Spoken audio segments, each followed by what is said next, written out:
دوستو، پاکستان کے پارلیمان میں بیٹھے بہت سے افراد جو کہ پاکستان کے سیاہ و سفید کے مالک ہیں، ان کے آباء و اجداد اصل میں ملک و ملت سے غداری اور برطانیہ سے وفاداری کے صلے میں اس مقام تک پہنچے ہیں۔ سب سے پہلے ہم بات کرتے ہیں بھٹو خاندان کے بارے میں۔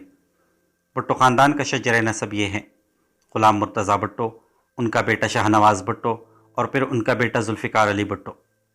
جبکہ ذوالفقار علی بھٹو نے نصرت اصفہانی سے دوسری شادی کی، جو کہ ایک ایرانی لڑکی تھی، جن سے بے نظیر بھٹو، شاہ نواز بھٹو، مرتضیٰ بھٹو اور صنم بھٹو پیدا ہوئے۔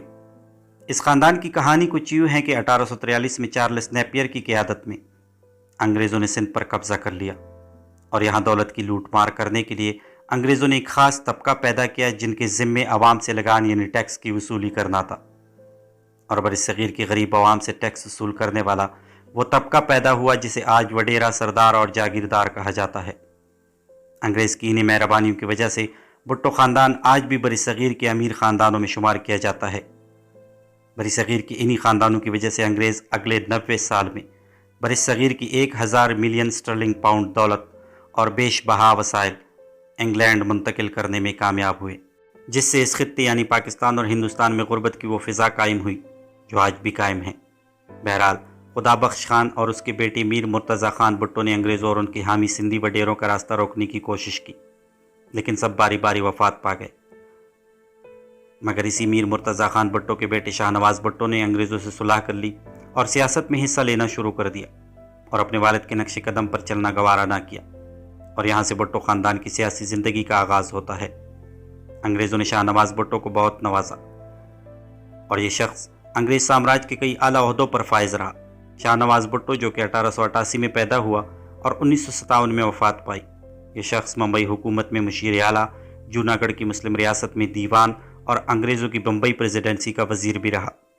اس شخص کو برطانیہ سے وفاداری اور ملک و قوم سے غداری کی وجہ سے پہلے CIE اور بعد میں برطانیہ کی جانب سے سر کا خطاب دیا گیا۔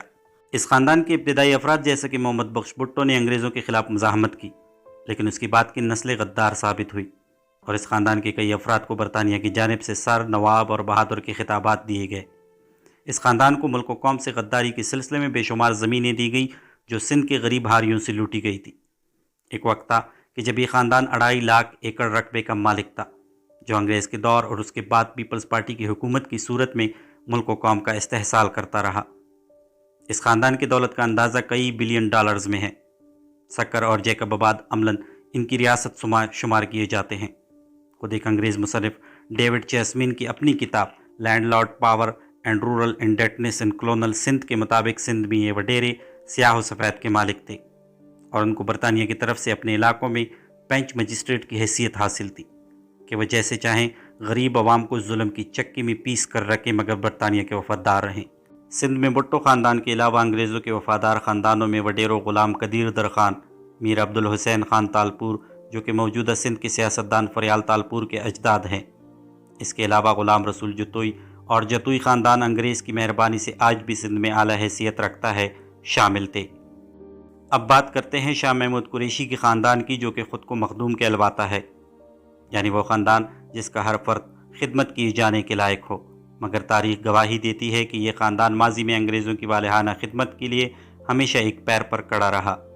یہ لوگ ایک طرف تو اولیاء کرام کے مزارات مقدسہ کے گدی نشین اور مخدوم بن کر لوگوں سے خدمات و عطیات سمیٹتے رہے، اور دوسری طرف انگریزوں کو اپنا مخدوم بنا کر اپنی ہی ملت کے قتل و غارت میں ان کے حلیف بن کر اور اس کے بدلے جاگیریں لیتے رہے۔ سکھوں کے ابتدائی دور میں موجودہ شاہ محمود قریشی کے ہم نام لکڑ دادا مخدوم شاہ محمود اس خاندان کے سربراہ اور درگاہ کے گدی نشین تھے۔ سکھوں کے نامور حکمران مہاراجہ رنجیت سنگھ کے باقاعدہ ایک برسر اقتدار آنے سے پہلے ہی یہ مخدوم کافی زمینوں کے مالک تھے، اور ان کا شمار ملک کے امیر ترین خاندانوں میں ہوتا تھا۔ سن 1819 میں مہاراجہ رنجیت سنگھ نے جب ملتان شہر کو فتح کیا تو انہوں نے مخدوموں کی عزت و تکریم کے پیش نظر انہیں 3500 مالیت کی جاگیر عطا فرمائی، جو کہ اس وقت ایک بہت بڑی رقم تھی۔ مگر جب سن 1847 میں سکھوں کی قوت لڑکڑانے لگی اور تاج برطانیہ کے انگریزوں نے یونین جیک کا جھنڈا برصغیر پر گاڑ دیا، تو مخدوم شاہ محمود نے اس زمانے میں انگریز سرکاری عالیہ کو جو خفیہ خبریں دی، وہ ان مخدوموں کے نئے آقا کے لیے انتہائی مفید اور مددگار ثابت ہوئی۔ جب انگریزوں نے پنجاب پر پوری طرح سے قبضہ کر لیا تو انہوں نے مخدوم شاہ محمود کو ان کی خدمات کے صلے میں 1000 مالیت کی جاگیر اور تا زندگی 1700 روپے پینشن مقرر کرنے کے علاوہ ایک پورا گاؤں ان کے حوالے کر دیا۔ سن 1857 کی جنگ آزادی کے خونی جھڑپوں کے دوران جب ہندوستان کی کچلی ہوئی عوام نے بر صغیر پر انگریزوں کے قبضے کے خلاف مزاحمت شروع کر دی، تو اس نازک دور میں مخدوم شاہ محمود نے انگریز سرکار کی خفیہ مخبر کی خدمات سر انجام دی۔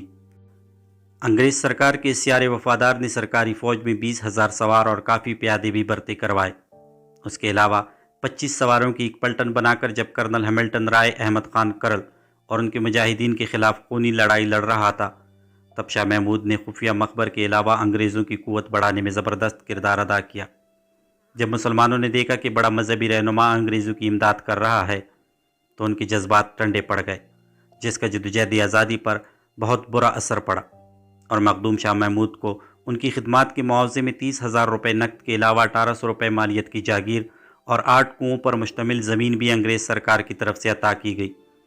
جب پاکستان کے موجودہ سیاستدان شاہ محمود قریشی کے ہم نام لکڑ دادا مخدوم شاہ محمود سن 1859 میں وفات پا گئے تو ان کا بیٹا بہاول بخش حضرت شاہ رکن عالم رحمۃ اللہ اور حضرت بہاؤالدین رحمۃ اللہ کے مزاروں کا سجادہ نشین بنا۔ یہاں دلچسپ بات یہ ہے کہ اولیاء اللہ کے اس گدی نشین بہاول بخش کی دستار بندی ایک انگریز ڈپٹی کمشنر نے بڑے شان و شوکت سے اپنے ہاتھوں سے کی۔ ناظرین کرام، یاد رہیں کہ جب انگریز اور افغانوں کے درمیان جنگ ہوئی تو اس جنگ میں انگریزوں کو عبرتناک شکست ہوئی۔ اس جنگ میں جہاں مجاہدین اسلام نے اس علاقے میں جو آج پاکستان میں واقع ہے ان پہاڑوں میں انگریزوں کے خلاف لڑائی لڑ رہے تھے، تو دوسری طرف مختوم کے الوانے والے اور اولیاء اللہ کے مزارات کے گدی نشین انگریزوں کا ساتھ دے کر امت مسلمہ سے غداری کے بدلے میں بھاری نذرانے وصول کر رہے تھے۔ ان کی انہی خدمات کے سلسلے میں سن 1877 میں بہاول بخش کو آنرری مجسٹریٹ مقرر کر دیا گیا اور کچھ عرصہ بعد وہ ملتان میونسپل کمیٹی کے ممبر بنا دیے گئے اور انہیں صوبائی درباری کی ایک خصوصی نشست بھی الاٹ ہو گئی۔ بہاول بخش کی افغان جنگ میں انگریزوں کے لیے پیش کی گئی خدمات کو سراہنے کے لیے سن 1880 میں لاہور میں ایک شاندار شاہی دربار لگایا گیا۔ یہاں یہ بات قابل غور ہے کہ موجودہ مخدوم شاہ محمود قریشی کے آباء و اجداد اور مرزا غلام احمد قادیانی کے خاندان کا انگریزوں کے ایجنڈے میں کردار کم و بیش ایک جیسا تھا۔ ان دونوں خاندانوں نے برصغیر میں انگریزوں کے خلاف مسلم مزاحمت کو کچلنے اور انگریزوں کا تسلط مضبوط کرنے میں ہر مدد فراہم کی۔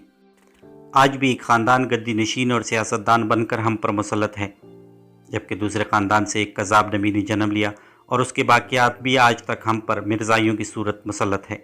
سن 1909 کرپن پنجاب شپس سے حاصل کردہ ریکارڈ کے مطابق سید یوسف رضا گیلانی کے بزرگ سید نور شاہ گیلانی کو انگریز سرکار نے ان کی خدمات کے بدلے میں 300 روپے خلعت اور سند عطا کی تھی۔ اب جو حوالہ سابق وزیر اعظم گیلانی کا ہے وہی چودھری نثار علی خان کے اجداد چودھری شیر علی خان کا ہے۔ ان کے مقبرے پر کئی مجاہدین کو گرفتار کر کے قتل کیا گیا اور انعام کے طور پر چودھری شیر خان کو ریونیو یعنی ٹیکس اکٹھا کرنے کا اختیار دے دیا گیا، اور جب لوگوں سے اسلحہ لیا گیا تو ان کو 15 بندوقیں رکھنے کی اجازت اور 500 روپے خلعت دی گئی۔ Gujranwala gadgets sun 1935-36 government of Punjab کے مطابق حامد ناصر چٹھا کے بزرگوں میں سے خدا بخش چٹھا نے جنگ آزادی میں انگریزوں کا ساتھ دیا۔ وہ اس وقت جنرل نکلسن کے فوج میں تھے، اور قصور کے خیر الدین خان جو کہ خورشید قصوری کے خاندان سے تھے، انہوں نے انگریزوں کے لیے 100 آدمیوں کا دستہ تیار کیا اور خود بھتیجوں کے ساتھ جنگ میں شامل ہوا۔ انگریزوں نے اسے 2500 روپے سالانہ کی جاگیر اور 1000 روپے سالانہ پینشن دی۔ رائے احمد خان کرل اور ان کے مجاہدین کو شہید کروانے میں مخدوم شاہ محمود کا کافی ہاتھ ہے۔ ہندوستان میں مسلمانوں کی جنگ آزادی کے دوران ملتان میں آباد پٹھان قبیلہ گردیزی نے انگریزوں کا بھرپور ساتھ دیا، لہٰذا انگریز سرکار نے ان کی مدد کے صلے میں انہیں جاگیریں عطا کی۔ خان گڑھ میں آباد پٹھان قبیلے کے نواب زاد خان کے جد امجد اللہ داد خان نے انگریزوں کے خلاف تحریک چلانے والوں کو کچلنے میں انگریزوں کا بھرپور ساتھ دیا، لہٰذا انگریز سرکار نے اس مدد کے صلے میں اسے 2 بار خصوصی خلعت دی اور انعام میں جاگیریں عطا کی۔ پاکستان کے نام اور مرحوم سیاستدان نوابزادہ نصر اللہ خان انہی کے اولاد میں سے تھے۔ قصور میں آباد قبیلے ممدوٹ نے انگریز کا بھرپور ساتھ دیا، چنانچہ اس خاندان کو بہت سی جاگیریں، اعلیٰ عہدے اور منصب دیے گئے۔ عیسیٰ خیل میں آباد بہت سارے نیازیوں نے انگریزوں کا بھرپور ساتھ دیا، چنانچہ ان کو بھی نوازا گیا۔ راجن پور میں آباد بلوچ قبیلے کے سردار امام بخش مزاری نے کھل کر انگریزوں کا ساتھ دیا، لہٰذا انگریز سرکار نے امام بخش مزاری کو سر کا خطاب دیا اور جاگیریں عطا کی۔ راجن پور میں آباد درشک قبیلے کے سربراہ بجاران خان درشک نے انگریزوں کے خلاف تحریک چلانے والوں کے خلاف درشکوں کا ایک خصوصی دستہ تیار کر کے انگریزوں کے پاس بھیجا۔ سرگودہ کے ٹوانوں کے گھڑ سواروں نے دلی کو فتح کرنے میں بہادری کی خوب جوہر دکھائے، چنانچہ انگریزوں نے انہیں خطاب، پینشن اور لمبی چوڑی جاگیریں دی۔ کالا باغ کے نوابوں نے انگریزوں کا بھرپور ساتھ دیا، چنانچہ اس خاندان کو بھی دولت اور جاگیروں سے نوازا گیا۔ جنگ کے سیال سردار بھی کسی سے پیچھے نہ رہے، انہوں نے بھی انگریزی فوج کی مدد کے لیے ایک فوج بھیجی جس پر انہیں جاگیریں اور خلعت ملی۔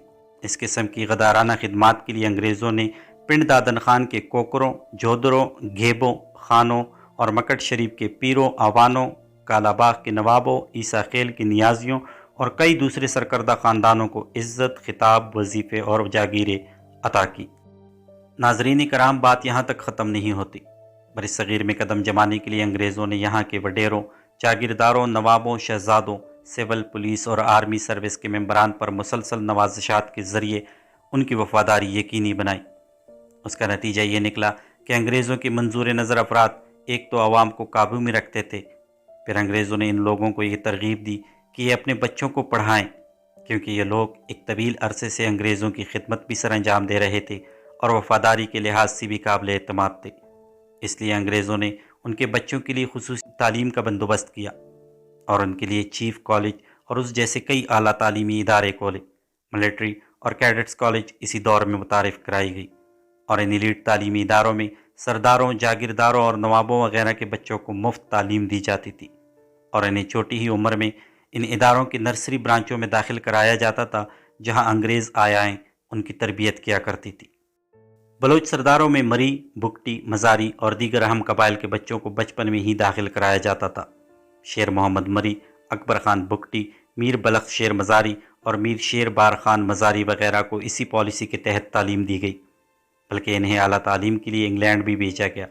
ایسے لوگوں کو تعلیم دینے سے انگریزوں کو دو اہم فائدے ہوئے۔ ایک تو ان لوگوں نے انگریزی پرچم اپنے اپنے علاقوں میں بلند رکھا اور انگریزوں کو کسی بھی قسم کی بغاوت کا خطرہ نہ رہا۔ دوسرا فائدہ یہ ہوا کہ اس دور میں تحریک آزادی زور پکڑ رہی تھی اور یہ لوگ تحریک آزادی کے سخت مخالف تھے۔ انگریزی اسکولوں کی تعلیم یافتہ یہ نواب زادگان انگریزوں کا آخری سہارا تھے اور انگریزوں نے بڑی چالاکی سے انہیں تحریک آزادی کے سرکردہ رہنماؤں میں بھی شامل کر دیا۔ ناظرین کرام، آپ کو یاد ہوگا کہ پاکستان بننے کے بعد قائد اعظم نے فرمایا تھا کہ میری جیب میں صرف کوٹے سکے ہیں۔ قائد اعظم کے ان کوٹے سکوں سے مراد یہی نوابزادے اور جاگیردار تھے جنہیں انگریزوں نے بڑی چالاکی سے مسلم لیگ میں شامل کروایا تھا، اور جاگیرداروں کی یہی اولادیں تھیں جو کہ سول اور ملٹری بیوروکریسی میں بھی شامل تھی، جن کی تربیت برطانوی سامراج نے خود کی تھی۔ یہ یونینسٹ پارٹی کے پلیٹ فارم سے پاکستان کے بننے سے چند سال پہلے مسلم لیگ میں شامل ہوئے اور اپنی جاگیروں اور زمینوں کے تحفظ کے لیے اور اپنے استحصال کو قائم رکھنے کے لیے ملک کی سیاست میں گھس آئے۔ ایسا کرنا ان کی مجبوری بھی تھا اور ضرورت بھی، اور تب انہوں نے اس لیے بھی کیا تھا کہ انگریزوں کو اپنی مکمل وفاداری کا یقین دلا سکے۔ بری صغیر کا نہری نظام انگریزوں نے ریونیو حاصل کرنے کے لیے بنایا۔ ریلوے لائن کا مقصد افغانستان تک فوجی ساز و سامان پہنچ جانا تھا۔ اسکول اور ہسپتال بری صغیر میں موجود انگریزی ملازمین اور ان وڈیروں اور نوابوں کے لیے بنائے۔ ان میں سے کوئی بھی چیز ایسی نہیں تھی جس سے بری صغیر کا غریب طبقہ خوشحال ہوا ہو۔ سن 1864 میں گورنمنٹ کالج لاہور کے بعد سن 1886 میں 200 ایکڑ پر ایچیسن کالج کی بنیاد رکھی گئی۔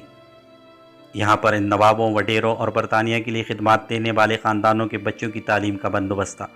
اس کالج کی خاص بات یہ تھی کہ یہاں پر نافذ ہونے والا تعلیمی نظام اور نصابی تعلیم نو آبادیاتی سانچے میں ڈالا گیا، اور اس کالج میں نئی وفادار نسل کی تیاری کے ساتھ ساتھ بیوروکریسی کا وہ طبقہ بھی تیار ہوا جو برطانوی سامراج کے ساتھ مل کر اس قوم پر غلامی مسلط کرنے میں انگریزوں کی مدد کرتا رہا اور آج تک کر رہا ہے۔